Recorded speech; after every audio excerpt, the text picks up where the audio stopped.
최근에 글로벌 통화정책 기조 다시금 또 눈에 띄게 인상 기조 보여주고 있습니다. 인플레 싸움 아직 끝나지 않았다라고 마치 경고라도 하듯 각국에서는 경쟁적으로 재차 금리 인상 기조 뚜렷하게 보여주고 있습니다. 호주와 캐나다는 금리 인상을 멈췄다가 인상을 해서 관심이 쏠린 거고요. 간밤에는 영국 쪽에서 금리를 올렸습니다. 그런데 빅스텝이 나왔습니다. 이로 인해서 최근의 물가 다시 한번 좀 점검이 필요하고 뿐만 아니라 이 앞서서 보여줬던 인플레 같은 경우는 상품 가격의 급격한 상승이 원인이었습니다. 그런데 요즘에 국제유가는 70달러 선 부근에 머물면서 높은 레벨대는 아니죠. 그럼에도 불구하고 잡히지 않는 인플레는 더 문제가 있다. 그 심각성을 재차 경고하고 나섰습니다. 과연 우리 증시는 이에 어떻게 반응을 할 것인가? 그리고 우리 장 어떤 방향성 가운데서 우리는 어떤 대응을 해야 할 것인가? 이 숙제 함께 풀어보는 하루 만들어가 보시기 바랍니다. 핵심 뉴스부터 알아보겠습니다. 앞서 말씀드렸던 영국의 BOE 기준금리 인상 소식부터 알아보도록 하겠습니다. 빅스텝이었습니다. 0.5%포인트 올렸습니다. 기존에 4.5%대였으니까요. 이번에 인상으로 인해서 5%대가 됐습니다. 레벨대로 치면은 미국하고 거의 비슷한 수준입니다. 그런데 이것보다는 13회 연속 금리 인상이었다. 라는 데 방점이 찍히고 있습니다. 계속해서 올리고 있다는 건데요. 지금 차트를 통해서 보시면은요. 2021년에는 거의 제로금리 수준이었습니다. 그런데 13개의 계단이 만들어지고 나서 현재는 5%의 레벨대까지 2년 만에 금리가 5% 인상됐다. 아마 이 주택자금 대출을 받으시거나 하신 분들께는 굉장히 재앙에 가까운 빠른 금리 인상이다라고 보실 수 있을 텐데요. 이 영국 국민들도 마찬가지로 느끼고 있습니다. 그런데 이번에 금리 인상 근거에 대해서 여전히 물가를 지목하고 있는데요. 지난 5월에 발표됐던 영국의 CPI 소비자 물가지수는 8.7%를 기록했습니다. 예상치가 8.4%였는데요. 이것을 웃돌았고 뿐만 아니라 이 전월과 비슷한 수준을 기록하면서 물가가 전혀 잡히지 않고 있다라고 이 영국 정부에서는 판단을 했습니다. 이에 따라서 외신 보도에 따르면 연말까지 기준금리는 6%대가 될 것으로 전망하고 있는데요. 이에 따라 영국 경기 침체 가능성은 더욱 높아졌다는 평가를 받습니다.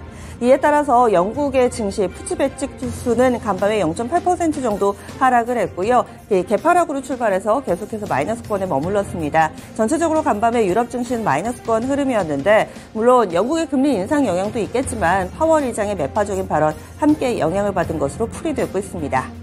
간밤에 뉴욕 증시 보겠습니다. 유럽 증시 먼저 열리고요. 그리고 나서 뉴욕 증시죠. 이 미국 증시도 이에 반응을 나타냈을까요? 함께 보겠습니다. 간밤에 미국 증시는 혼조 양상을 나타냈습니다. 요즘 미 증시는 내성이 생겼습니다. 파월 의장이 어떤 발언을 해도 그리고 또 영국이라든지 각국에서 기준금리를 인상을 하더라도 여기에 크게 민감하게 움직이지는 않습니다. 계속해서 관심이 쏠리고 있는 것은 파월 의장의 청문회입니다. 여기서 어떤 발언을 내놓을 것인가. 간밤에도 그의 스탠스는 뚜렷했습니다. 금리 인상 추가적으로 나올 수 있을 거다라는 이야기고요. 본인뿐만 아니라 FOMC 위원들의 3분의 2 정도는 올해 2차례 금리 인상이 적절하다고 보고 있다. 기존의 시각과 크게 달라지지 않은 발언을 했습니다. 매파적인 발언임에도 불구하고 미증시에는 큰 영향을 미치지 않았습니다. 바로 하루 전에 있었던 발언과 맥락이 같았고요. 그리고 이 파월 의장의 매파적인 스탠스는 알려져 있었던 내용이기 때문에 내성이 생기면서 오히려 개별 재료에 반응을 했는데요. 나스닥 지수 같은 경우는 오름세를 나타냈습니다. 거의 1% 가깝게 올랐는데 간밤 미증시의 특징이 있다면 기술주의 강세로 정리해 볼 수가 있습니다. S&P 500기업 가운데서 이 아마존은 4%대 오르면서 두 번째로 강한 탄력을 기록했는데요. 클라우드 사업 부분인 아마존 웹 서비스 AWS가 생성형 AI에 1억 달러를 배정했다라는 소식이 들렸습니다. 아마존에 대한 기대감 상당하고요. 4%가량 급등을 했고 테슬라에 대해서는 모건 스탠리에서 투자 의견을 하향 조정했습니다. 너무 많이 올랐다는 건데요. 이런 부정적인 소식에도 불구하고 테슬라는 오히려 장중의 상승 전환의 고점 부근 마감이 되기도 했습니다. 하나 더 있습니다. 애플의 시가총액은 이제 3조 달러에 육박하는 모습입니다. 카운트다운 초입기에 들어가 있는 모습이고요. 3조 달러 하면은 와닿지 않으실 텐데 유가증권 시장, 국내 유가증권 시장의 전체적인 시총은 2천억 원입니다. 그리고 코스닥이 500억 원이 안 되고요. 합하면은 2,500조 원이 좀 안 되는 규모인데 이 애플의 시총은 이미 3천조가 넘어가는 상황입니다. 따라서 이 애플 하나를 팔면 국내 전체 주식시장을 살고도 남는 돈이 되는데 애플 그럼에도 불구하고 계속해서 몸값을 높여가고 있는 상황입니다. 다음 소식 넘어가겠습니다. 이제 개별 종목의 뉴스 알아볼 텐데요. 2차전지 쪽에서 여전히 뉴스 많습니다. SK온과 포드가 합작사를 만든다라는 소식은 앞서서 전해드린 바가 있는데 이 조인트벤처의 이름이 블루오벌 SK입니다. 그런데 이 블루오벌 SK가 미국에서 12조 원 이 정책 대출을 확보했다라는 소식이 전해졌습니다. 이 미국의 에너지부를 통해서 최대 92억 달러, 11조 8천억 원에 달하는 대규모 정책 자금 지원을 확보했다라는 내용이고요. 그럼 이번에 지원받게 된 근거를 보시면은 ATVM 프로그램이라는 게 있습니다. 이 ATVM 프로그램은 첨단 기술 차량 제조 프로그램이라고요. 자동차라든지 혹은 관련 부품 제조업체에 조금 더 좋은 저리로 그 자금을 대출해 주는 것을 의미합니다. 국내에서도 유력 산업 혹은 투자를 유치하고 있는 산업에 대해서는 이 저리로 자금을 대출해 준다든지 혹은 세금을 감면해 주는 등의 여러 가지 지원책을 활용을 하고 있는데 미국에서 제공하는 지원책 가운데 하나다. 이렇게 볼 수가 있습니다. 이 본계약을 체결할 경우에는 10년 만기의 국채금리 수준의 저리로 차입이 가능하게 될 거라고 하고요. SK온은 이에 대해서 정책 지원 자금 확보로 인해서 성장세가 더욱 빨라질 것이라고 자평했습니다. 관련주 보겠습니다. SK이노베이션이 아무래도 직접적인 영향을 받게 되겠죠. SK온 앞으로 합작사 설립이라든지 계속해서 투자 확대해가는 모습 보여주고 있는데요. SK이노베이션 간밤에는 0.61% 올랐습니다. 어제였죠. 어제 0.61% 오르면서 18만 2,800원에 거래 마쳤습니다. SK이노베이션 같은 경우는 20만 원을 쉽게 뚫지를 못합니다. 여기까지 갔다가 조금씩 좀 주춤하는 모습 보여주면서 현재는 10만 원대 후반에 자리 잡고 있습니다. 이어지는 소식도 조인트벤처 쪽인데요. 바로 LNF입니다. LNF가 지금은 양극재를 만드는데요. 음극재 시장 도전합니다. 바로 일본의 미쓰비시 케미컬과 조인트벤처를 설립한다라는 소식이 전해지고 있는데 이 업체와 조인트벤처 설립을 위한 MOU 체결이 마무리가 됐습니다. 이 미쓰비시 케미컬은요. 기존의 리튬 전지용 음극재하고 전해액을 생산하는 업체라고 합니다. 따라서 이 LNF와는 시너지가 기대되는 대목이고요. 이번에 만들어질 조인트벤처는 우리나라에 설립될 거라고 합니다.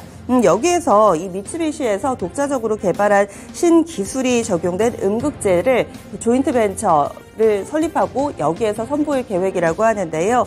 이 특허도 이미 보유를 하고 있고요. 원료로 천연 흑연을 쓰게 되면은 팽창 문제가 있답니다. 그런데 미쓰비시 케미컬에서 보유하고 있는 기술은 이 팽창을 막아주는 그런 기술이라고 합니다. 따라서 음극재 시장에서도 점유율을 빠르게 확대해 나갈 수 있을 것이다. 업계에서는 이렇게 기대를 하고 있습니다. 하지만 어느 정도 투자를 할지 지분이라든지 이런 구체적인 내용은 아직 전해지지 않고 있는데요. LNF 보겠습니다.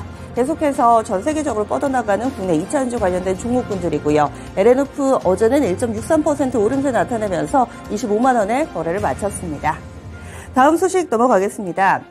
양자 컴퓨터, 아직까지는 우리에게 생소한 이 분야에 대해서 이 미국의 빅테크 업체들은 빠르게 치고 나가는 모습입니다. 현재 양자 컴퓨터 시장의 가장 선두주자라고 한다면 IBM하고 구글이 꼽히는데요.